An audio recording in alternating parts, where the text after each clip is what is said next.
Big and hood viewers எல்லாருக்கும் என்னோட வணக்கம். நான் தான் திலீபன் பேசுகிறேன். வத்திக்குச்சி படத்தில் நான் இன்ட்ரடியூஸ் ஆகிருக்கிறேன். ரொம்ப சந்தோஷமாக இருக்குது. Fox Star Studios AR Murugadoss ப்ரொடக்ஷன்ஸில் இன்ட்ரடியூஸ் ஆகுது. கின்ஸ்லின் சார் தான் இதுக்கு எல்லாமே காரணம். கின்ஸ்லின் சாருக்கு ரொம்ப தேங்க் பண்ணிக்கிறேன் நான். இந்த படத்தில் வந்து கேமராமேன் குருதேவ் சார் பண்ணியிருக்காரு, மியூசிக் டைரக்டர் ஜிப்ரான் சார் பண்ணியிருக்காரு, ஃபைட்டர் ராஜசேகர் மாஸ்டர் பண்ணியிருக்காரு. ஆர்டிஸ்ட்டில் வந்து பார்த்திங்கன்னா அஞ்சலி பண்ணியிருக்காங்க ஹீரோயினாக, அம்மா கேரக்டரில் சரண்யா மேடம் பண்ணியிருக்காங்க. Sampath sir, Ravi Mariya sir, Jagan sir எல்லாருமே நல்லா பண்ணியிருக்காங்க, இந்த படத்தில் பண்ணியிருக்காங்க. ரொம்ப சந்தோஷமாக இருக்குது. இவ்வளோ பெரிய எக்ஸ்பீரியன்ஸ்டான ஆர்டிஸ்ட்டுங்களுக்கு கூட ஃபஸ்ட்டு படம் பண்ணுறேன்னு நினைக்க போகும்போது நிச்சயமாக அவங்க எல்லோரையும் கொஞ்சம் பேலன்ஸ் பண்ணியிருப்பான்னு நினைக்கிறேன். படத்தை பாருங்கள், பார்த்தீங்கன்னா உங்களுக்கே தெரியும்னு நினைக்கிறேன். இந்த படத்தில் வந்து நடிக்கணும்னு ஆரம்பித்த உடனே ஃபஸ்ட்டு நடிப்புனா என்ன, எப்படி ஒரு கேரக்டரை எந்தளவுக்கு ஹோல்டு பண்ணணும் அப்படின்றது தான் ஃபஸ்ட்டு பேஸாக இருந்துச்சு. அதுக்கு வந்து ஒரு 7 மந்த்ஸ் வந்து ரிஹர்சல் மாதிரி ஒரு கேரக்டர் எப்படி ஹோல்டு பண்ணுறது, அதுக்கு என்ன ப்ரிப்பேர் பண்ணோம், நார்மலாக என்ன பண்ணணும் அப்படின்றதெல்லாம் நிறையா ஒரு 7 மந்த்ஸ் பண்ணோம். அதுக்கப்புறமா ஒரு 2 மந்த்ஸு 3 மந்த்ஸ் வந்து பார்த்திங்கன்னா ஒரு இந்த படத்தில் இருக்க சீனை வந்து எடுத்து ஒர்க் பண்ணோம். எப்படி ஆக்ஷன்னா கட்டு, திருப்பி ஆக்ஷன் நம்பும்போது எங்கே கட்ஸ் பண்ணோமோ அங்கேருந்து டெவலப் பண்ணுறது, இந்த மாதிரி நிறையா ரிஹர்சல் பண்ணோம்.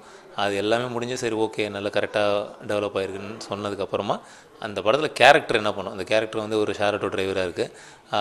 அப்போனா வந்து ஷேர் ஆட்டோவில் நிறைய ட்ராவல் பண்ணிவிட்டு பேசுகிற மாதிரி இருக்கும். இப்போ நம்ம ஆட்டோ ஓட்டிக்கிட்டு நார்மலாக வந்து ரோட்டில் ஓட்டணும், ப்ளஸ் ஒரு இயல்பாகவும் பின்னாடி இருக்கவங்கள்ட்ட பேசணுன்றதுக்கு அதுக்கு நான் ஒரு 2.5 months 3 months ரிஹர்சல் பண்ணி அதுக்கப்புறமா தான் ஷூட்டிங்கே ஸ்டார்ட் பண்ணோம். ஆல்மோஸ்ட் 1 year ஆகிடுச்சு இதெல்லாம் முடிக்கிறதுக்கு. படத்தில் ஃபைட்லாம் நல்லா வந்திருக்குன்னு சொல்லியிருக்காங்க.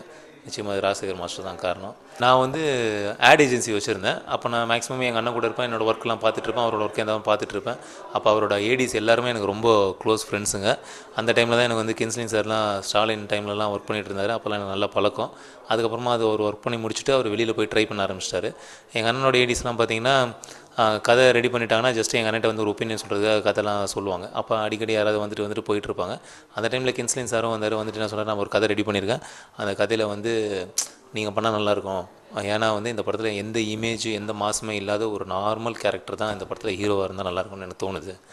அதனால் வந்து நிச்சயமாக அந்த படத்தை நீங்கள் பண்ணிங்கன்னா நல்லாயிருக்கும்னு சொன்னார். நான் உடனே என் பிரதர்கிட்ட சொன்னேன். அவர் என்ன சொன்னார், முதல்ல உனக்கு கான்ஃபிடென்ட் இருக்கணும். உனக்கு கான்ஃபிடென்ட் இருந்துச்சுன்னா டேரக்டருக்கு திருப்தி ஆகிற மாதிரி நீ பண்ணனா நிச்சயமாக நடிக்கலாம்.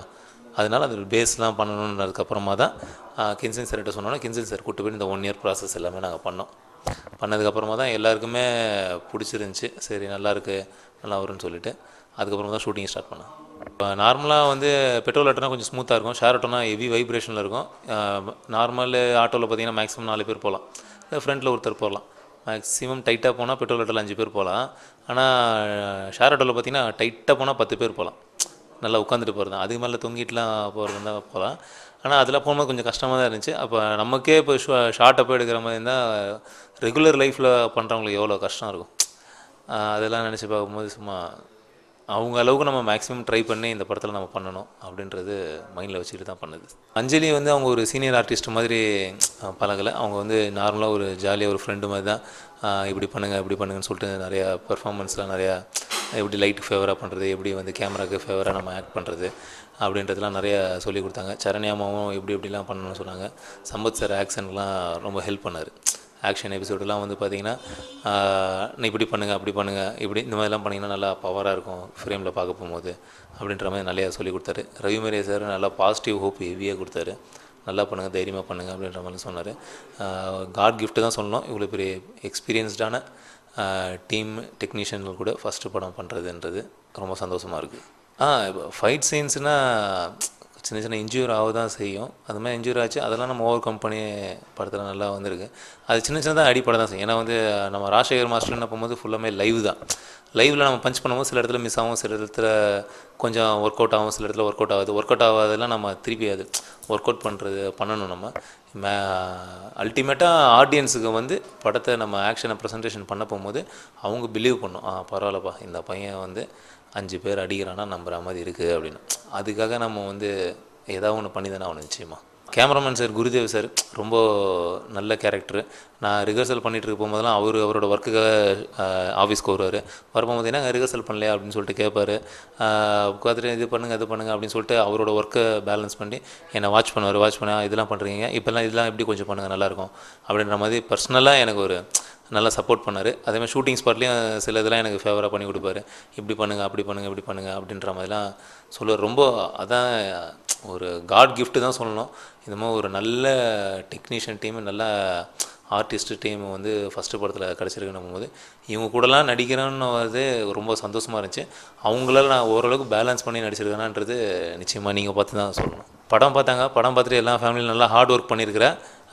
சில இடம்லாம் வந்து நல்லா பண்ணியிருக்கேன், சில இடம்லாம் வந்து நியூட்ரலாக இருக்குது, சில இடம்லாம் கொஞ்சம் நல்லா டெவலப் பண்ண வேண்டியது இருக்குதுன்னு சொன்னாங்க. இது எல்லாத்தையுமே வந்து டெவலப் பண்ண வேண்டியது இருக்கிறது, நியூட்ரலாக இருக்கிறது எல்லாமே ஃபர்தர் படத்தில் நமக்கு கிடைக்கிற வாய்ப்பை வச்சு அதெல்லாம் வந்து நல்லா பண்ணணும். அதுக்கு வந்து நல்லா ஹோம் ஒர்க் பண்ணி நல்லா ஹார்ட் ஒர்க் பண்ணி டெடிகேஷன் சின்சியராக இருக்கணும்னு சொன்னாங்க. எல்லோரும் பாசிட்டிவாக நிறையா தாட்ஸ் வந்துட்டு இருக்குது படத்தை பற்றி எல்லாருக்கிட்டே இருந்தோம். நிச்சயமாக படம் பார்க்காதவங்க எல்லாருமே வந்து இந்த படத்தை தேட்டரில் பாருங்கள். ஜிப்ரான் சாரோட ஆர்ஆர் வந்து உங்களுக்கு ரொம்ப பிடிக்க வைக்கும் நிச்சயமாக அந்த படத்தை. ஏன்னா நல்லா ஃப்ரெஷ்ஷான சவுண்ட்ஸ்லாம் நிறையா கொடுத்துருக்காரு. அதில் நீங்கள் தேட்டரில் பார்த்தீங்கன்னா 100% உங்களுக்கு ஃபீல் ஆகும் நிச்சயமாக. இந்த படத்தில் வந்து லவ் ட்ராக்ஸு எல்லாமே நல்லா வந்திருக்கு. நீங்கள் பாருங்கள், ஃபேமிலியோட நல்லா என்ஜாய் பண்ணுங்கள் பார்த்து. தேங்க்யூ.